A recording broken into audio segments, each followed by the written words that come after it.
Committee and teachers ఖచ్చితంగా వంట చేసే వాళ్ళు పరిశుభ్రతంగా పాటిస్తున్నారా లేదా, కావాల్సిన ఐటమ్స్ ఫ్రెష్ కూరగాయలు ఓకే. మనకి ఇప్పుడు మార్నింగ్ బ్రేక్ఫాస్ట్లో ఏం పెడుతున్నారు, ఉప్మా సంథింగ్ ఏదో చేస్తూ ఉన్నారు. ఆ బ్రేక్ఫాస్ట్లో కూడా మంచి క్వాలిటీ పెడుతున్నారా లేదా. అక్కడ ఇప్పుడు ఉప్మా రవ్వ చేశారనుకోండి, రవ్వలో ఏదైనా పురుగులు ఉన్నాయా ఏంటి, రవ్వ బాగుందా, చిన్న చిన్న కంటిగల నుంచి రాళ్ళు కూడా ఉంటాయి రవ్వలో, అట్లాంటిది ఏమైనా ప్రాబ్లం ఉందా లేదా అనేది ఫుడ్ కమిటీ చూసుకోవాలి కంపల్సరీ. తర్వాత కూరగాయల విషయంలోకి వస్తే ఎప్పటికప్పుడు తాజా కూరగాయలు ఉండేలాగానే చూసుకోవాలి, పురుగులు పుచ్చులు ఉండకుండా ఫ్రెష్ ఉండాలి కూరగాయలు, ఏవి కూడా ఇట్లా ఖరాబ్గా ఉండొద్దు. ఎందుకంటే ఇవన్నీ ఎందుకు మీకు జాగ్రత్తలు చెప్తున్నామంటే అక్కడక్కడ ఫుడ్ పాయిజన్ అవుతా ఉంది కాబట్టి గవర్నమెంట్ అనేది చాలా ఇంట్రెస్ట్ పాటిస్తూ ఉంది, ముఖ్యంగా మన హాస్టల్స్లో ఉండే పిల్లల మీద. వాళ్ళు ఆరోగ్యంగా ఉండాలి, మంచి ఫుడ్ తీసుకోవాలని చెప్పేసి గవర్నమెంట్ ఒక నిదానంలో ఉంది, అవునా. కాబట్టి ఫుడ్ విషయంలో మాత్రం చాలా జాగ్రత్తగా ఉండాలి. ఇప్పుడు వంట చేసే వాళ్ళకి క్యాప్స్ ఇవన్నీ ఎందుకు ఉపయోగించమంటున్నాము, వాళ్ళ హెడ్ క్యాప్ పెట్టకపోతే వాళ్ళ ఇంటికి ఎయిర్స్ అనేది పడుతూ ఉంటాయి, కూరగాయల కటింగ్లో కావచ్చు, వంట చేసేటప్పుడు రైస్లో కర్రీస్లో కావచ్చు. మనం తినేటప్పుడు వస్తే తింటామా, మనము తినలేము. కాబట్టి హెడ్ క్యాప్ అనేది కంపల్సరీ ధరించాలి. నోట్ మాస్క్ ఎందుకు ధరించమని చెప్తున్నాము, తుంపిలు వస్తాయి, వాళ్ళు ఏదైనా వ్యాధికి సంబంధించి గురైపోయి ఉంటారు.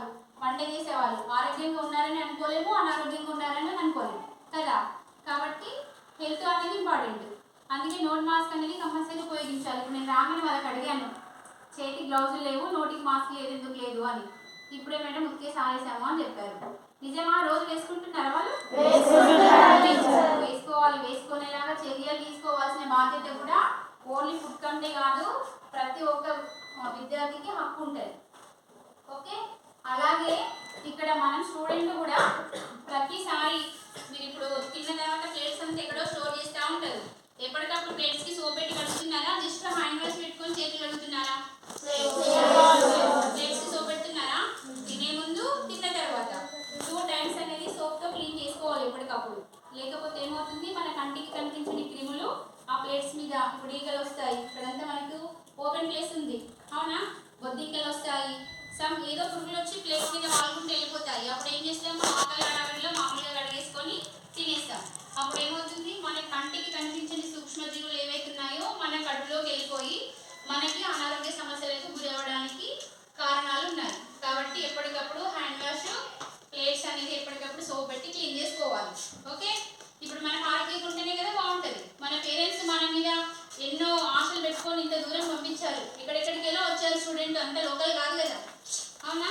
కాబట్టి పేరెంట్స్కి బాగుండాలి, ఈవెన్ స్కూల్లో ఉన్న టీచర్స్కి కూడా ఏ రిమార్క్ రాకుండా చూసుకునే బాధ్యత కూడా మనదే ఉంటుంది, అవునా. కాబట్టి ఎప్పటికప్పుడు ఉండాలి. మనం ఒకటే ఇప్పుడు ఫుడ్ అంటున్నాము, ఫుడ్ ఒకటేనా మనకి బేస్డ్, ఫుడ్తో పాటు ఇంకేది అవసరం మనకి, ఎడ్యుకేషన్ కూడా చాలా ఇంపార్టెంట్.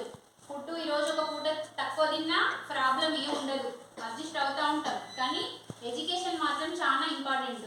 ఇప్పుడు ఎడ్యుకేషన్ పర్పస్లో ప్రతి ఒక్కరు ఒక గోల్ పెట్టుకోవాలి, పెట్టుకుంటున్నారా అందరూ? లేదు, ఏదో మా మదర్ ఫాదర్ వాళ్ళ వాళ్ళకి వచ్చి ఇక్కడ చదువుకుంటున్నాము, మా 10th అయిపోతుంది, ఏదో ఇంటర్ డిగ్రీ ఏదో సాఫీగా చేసుకోవచ్చు, లేదంటే ఇంట్లో ఏదైనా వ్యాపారమో ఏదో పనులు చేసుకుంటూ ఉండొచ్చు అనే వాళ్ళు ఉన్నారు ఎవరైనా? ఎవ్వరు అట్లా ఆలోచించకూడదు. ప్రతి ఒక్క స్టూడెంట్ ప్రతి ఒక్క హోదాలో ఉండాలనే గౌరవంతో ముందుకెళ్ళాలి మనం, ఓకే, ఓకేనా. కాబట్టి ఎడ్యుకేషన్లో మాత్రం చాలా ముందంజలో ఉండాలి. ప్రతి ఒక్క స్టూడెంట్ ప్రతి ఫస్ట్ క్లాస్లో వచ్చేలాగా చూడాలి. పక్క అమ్మాయి చదవట్లేదు, నేను ఎందుకు చదువుకోవాలి, లేదంటే పక్క ఆమె ఆడుకుంటుంది, నేను ఎందుకు ఆడుకోకూడదు అనే నినాదంలో ఉండకుండా ప్రతి స్టూడెంట్ చదివే టైంలో చదువుకోవాలి, ఆటలు ఆడే టైంలో ఆటలు ఆడుకోవాలి, ఓకేనా, ఓకేనా. కాబట్టి మంచి చదువుతోనే అందరం బయటకు వెళ్ళాలి. ఇంకొక విషయం ఏంటంటే మనం ఇక్కడ ఫుడ్ కమిటీ ఉన్నారు కాబట్టి ఫుడ్ కమిటీ కాకుండా స్టూడెంట్ కూడా మనకి ఇక్కడ వచ్చే సరుకులు ఏవైతే ఉన్నాయో వాటిని కూడా రోజు పరీక్షించాలి. ఇప్పుడు బియ్యంలో రకరకాల పురుగులు వస్తూ ఉన్నాయి, అవునా, పురుగులు, మట్టి బిడ్డలు, రాళ్ళు వస్తున్నాయి. కాబట్టి అవన్నీ రాకుండా చూసుకునే బాధ్యత కూడా కొంచెం ఫుడ్ కమిటీ మీద ఉంటుంది. వాళ్ళు ఎప్పటికప్పుడు రైస్ క్లీన్ చేసి పెడుతున్నారా? చెరగడం అదంతా చేస్తున్నారు కదా, కాబట్టి అవన్నీ జాగ్రత్తలు పాటించుకుంటూ చేయాలని. ఇంకా మీ నుంచి మేము ఏం ఆశిస్తున్నామంటే స్టూడెంట్కి ఇంకా ఏ రకమైన ఫుడ్ పెడితే బాగుంటుంది, ఇక్కడ పెట్టే ఫుడ్ అంతా సరిపోతుందా లేదా, కర్రీస్ అన్ని సరిపోతున్నాయా, ఇంకేమైనా ఎక్స్ట్రా పెడితే బాగుంటుందా అనే దానికోసం మేము ఈ డిసిషన్ మీద మీటింగ్